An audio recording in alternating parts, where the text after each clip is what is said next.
Pemirsa, sebagian layanan keimigrasian mulai kembali beroperasi seiring langkah-langkah pemulihan yang dilakukan setelah adanya gangguan pada Pusat Data Nasional Sementara (PDNS).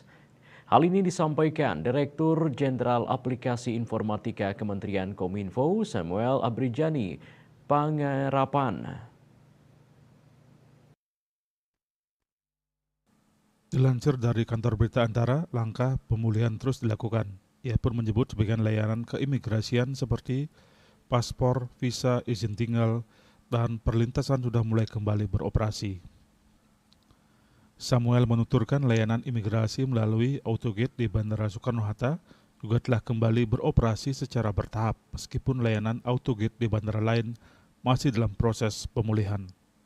Kementerian Kominfo menyampaikan permohonan maaf atas gangguan yang dialami PDNS 2 sejak 20 Juni 2024 sehingga berdampak pada terhambatnya beberapa layanan publik.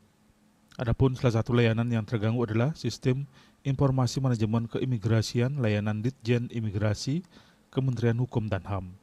Samuel mengatakan pihaknya terus melakukan upaya-upaya pemulihan secepat-cepatnya dengan tetap memperhatikan aspek kehati-hatian dan mengutamakan kepentingan publik ataupun pengguna layanan.